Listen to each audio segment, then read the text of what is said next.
बारिश में जुड़वा बहू के चाय पकौड़े। कितनी अच्छी खुशबू आ रही है ना बबीता, मैं आलू और गोभी के पकौड़े से। हाँ, और ये देखो प्याज के पकौड़े कितने ज्यादा क्रिस्पी हैं। आज तो माँ हमारे हाथ के पकौड़े खाकर बहुत खुश हो जाएंगी। गीता बबीता दोनों जुड़वा बहनें किचन में खड़े होकर गर्मा गर्म पकौड़े तल रही होती हैं। इसी के साथ साथ गर्मा गर्म चाय बनाकर चाय और पकौड़े अपनी माँ ममता को ले जाकर खिलाती हैं। अरे वाह, ये आलू गोभी के पकौड़े तो काफी ज्यादा अच्छे हैं। बबीता, तुम अब पकौड़े बनाना अच्छे से सीख गई हो। अरे माँ, आप भी ना, ये आलू और गोभी के पकौड़े मैंने बनाए और प्याज की बबीता ने। अच्छा, मैं भी ना। अरे तुम दोनों जुड़वा हो, लेकिन तुम दोनों का चाल चलन और बोलचाल भी बिल्कुल एक जैसी है, इसलिए हमेशा मात खा जाती हूँ तुम्हारी माँ होकर। मैं तुम्हें ठीक से नहीं पहचान पाती, ना जाने तुम्हारे ससुराल में क्या होगा। तुम्हारी सास तो तुम दोनों में हमेशा कंफ्यूज ही रहेगी। अपनी माँ की बात पर दोनों बहनें हंसने लगती हैं। ऐसे ही समय गुजरता है और ममता जल्दी ही एक ही घर में अपनी दोनों जुड़वा बेटियों की शादी कर देती है। शादी के बाद दोनों बहनें अच्छी बहू होने के सारे फर्ज निभाती हैं और घर की सारी जिम्मेदारी को भी संभालती हैं। वहीं दोनों के पति रंजीत और मोहन एक बड़े से होटल में काम करते थे, जिससे उनके घर का खर्चा अच्छे से निकल जाता था। ये देखो गीता, मैं तुम्हारे लिए कितना सुंदर ब्रेसलेट लेकर आया हूँ। पता है, आज होटल में एक कस्टमर ने मुझे ढेर सारे पैसे टिप में दिए। उसी से ये गिफ्ट मैं तुम्हारे लिए लेकर आया हूँ। अरे जीजा जी, आप फिर मात खा गए। मैं गीता नहीं बल्कि बबीता हूँ। क्या? हे भगवान, आज फिर मुझसे गलती हो गई। मैं तो कह रहा हूँ कि तुम दोनों बहनें अपने गले में अपने अपने नाम का बोर्ड लटका कर घूमो, तभी जाकर पता चलेगा कौन गीता है और कौन बबीता। शादी के बाद भी दोनों बहनों के पति को हमेशा अपनी जुड़वा पत्नियों में कंफ्यूजन रहती थी। ऐसे ही हंसी मजाक में पूरे परिवार की जिंदगी अच्छे से कट रही होती है, लेकिन एक दिन जब दोनों भाई होटल से लौटते हैं तो उनके चेहरे पर एक अजीब मायूसी और परेशानी छाई होती है। रंजीत, मोहन, क्या हुआ तुम दोनों को? तुम दोनों इतने परेशान क्यों हो? क्या बताएं माँ, हम जिस होटल में दोनों भाई काम करते थे वो होटल अब बंद होने जा रहा है। सुना है वहाँ पर कोई डोमिनोज का रेस्टोरेंट खुलेगा। आप लोग इतने परेशान मत होइए, कहीं ना कहीं आप दोनों को नौकरी मिल जाएगी। दोनों भाई काफी दिनों तक कई सारे होटल और अलग अलग जगह पर नौकरी ढूंढते हैं, लेकिन कहीं पर भी उन्हें नौकरी नहीं मिलती, जिसके चलते अब दोनों भाई ज्यादातर उदास रहते हैं। अपने दोनों बेटों को इस तरह उदास देख, कहाँ पहले मेरे दोनों बच्चे हंसी खुशी रहा करते थे और अब देखो इनके चेहरे पर से तो हंसी ही गायब हो गई है। क्या करूं मैं अपने दोनों बेटों के लिए कि मैं इनकी मुस्कुराहट वापस ले आऊं। सुशीला इतना बोल ही रही होती है कि तभी वह देखती है कि बारिश का मौसम आ चुका है और बहुत तेज बारिश हो रही है, जिसे देख सुशीला भागी भागी अपनी दोनों जुड़वा बहू के पास आती है। क्या हुआ माँ जी, आप ऐसे भागती हुई क्यों आ रही हैं? बहू, जल्दी से गर्मा गर्म पकौड़े बना। मेरे दोनों बेटों को बारिश में पकौड़े खाना काफी पसंद है। क्या पता इसी से उनके चेहरे पर मुस्कुराहट आ जाए। अपनी सास की बात सुन दोनों जुड़वा बहनें जल्दी से किचन में जाती हैं और गर्मा गर्म पकौड़े और चाय बनाकर लाती हैं। रंजीत और मोहन जैसे ही अपनी जुड़वा पत्नियों के हाथ की गर्मा गर्म पकौड़े खाते हैं। ये पकौड़े सच में तुमने ही बनाए हैं या किसी 5 स्टार होटल से ऑर्डर करे हैं? वाह, इतने टेस्टी पकौड़े तो मैंने आज से पहले कभी नहीं खाए। सच में बहुत टेस्टी हैं ये पकौड़े। तुमने तो सच में मेरी सोच से भी अच्छे पकौड़े बनाए हैं। इस बारिश के मौसम में इतने स्वादिष्ट पकौड़े खाकर तो मजा ही आ गया। अपनी बहू बेटों के साथ सुशीला बारिश के मौसम में गर्मा गर्म पकौड़े का आनंद ले रही होती है कि तभी अचानक सुशीला के दिमाग में एक आइडिया आता है। एक आइडिया आया है मेरे दिमाग में। जब तुम्हारे हाथ में इतना अच्छा हुनर है तो तुम इसका इस्तेमाल क्यों नहीं कर रही हो? बारिश के मौसम में हर किसी को पकौड़े खाने का शौक होता है, तो तुम क्यों ना चाय के पकौड़े का ठेला लगा लो। माँ बिल्कुल ठीक कह रही है। तुम्हारा पकौड़े का ठेला चलेगा नहीं बल्कि दौड़ेगा। तुम बस एक बार हाँ कर दो।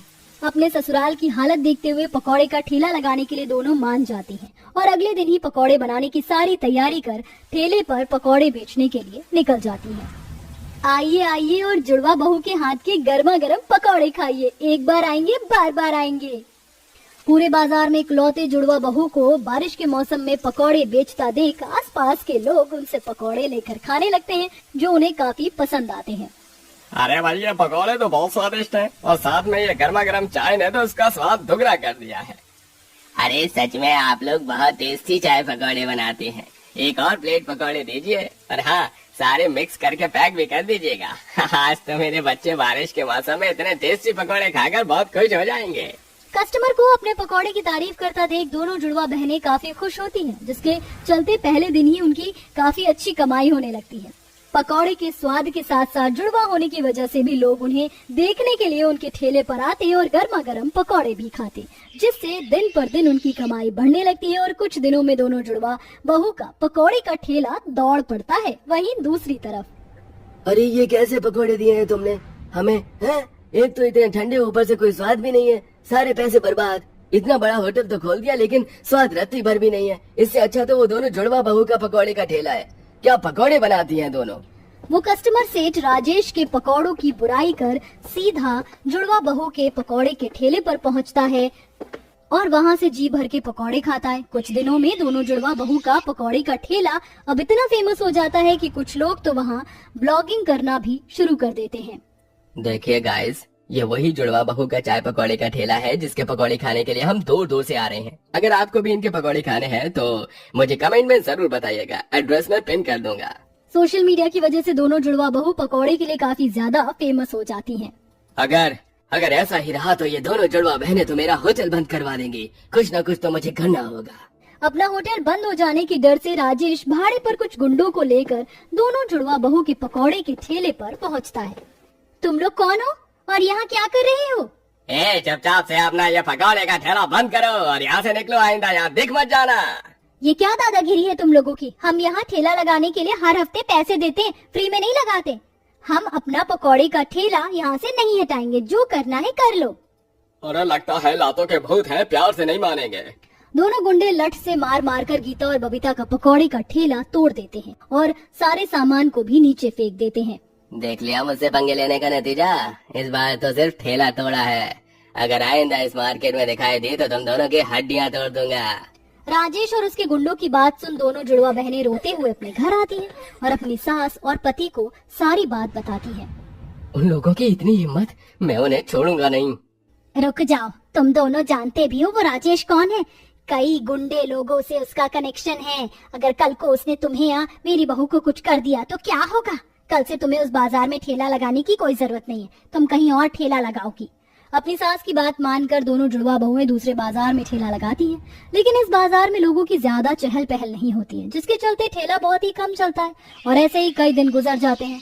अब हर रोज की तरह दोनों बहुएं पकौड़े बिकने का इंतजार कर रही होती हैं कि तभी उनके पास एक रमन नाम का लड़का आता है। अरे दीदी, आप दोनों यहाँ अपने उस बाजार में अपना पकौड़े का ठेला लगाना बंद क्यों कर दिया? पता है, मैं अपने दोस्तों के साथ कई बार उस बाजार में आया था, लेकिन मुझे आपके पकौड़े का ठेला दिखा ही नहीं। रमन के पूछने पर गीता बबीता उस राजेश की सारी बात बताती हैं, जिसे सुन रमन को राजेश पर बहुत गुस्सा आता है। दीदी, आप दोनों और मुझे ये बताइए, जब उसके गुंडे आपका ठेला तोड़ रहे थे तो आसपास कोई ऐसी दुकान थी जहाँ सीसीटीवी कैमरा लगा हो? हाँ, थोड़ी दूर पर मेडिकल की स्टोर था, वहाँ पर लगा हो सकता है। बबीता के कहने पर रमन जैसे ही मेडिकल स्टोर पर जाता है कि सीसीटीवी कैमरा लगा हुआ देखता है और उस दिन की सीसीटीवी फुटेज निकलवाता है जिस दिन गुंडों ने ठेला तोड़ा था। रमन उस फुटेज को लेकर सीधा पुलिस स्टेशन में जाता है और अब अपने कुछ दोस्तों के साथ राजेश के होटल के बाहर जाकर नारा लगाना शुरू कर देता है। कौन हो तुम लोग और मेरे होटल के बाहर क्या कर रहे हो? हम तेरी गलती की सजा है जो अब तुझे भुगतना होगा। जो तूने इन दीदी के साथ किया है वो सही नहीं किया, जल्दी से इनसे माफी मांग ले।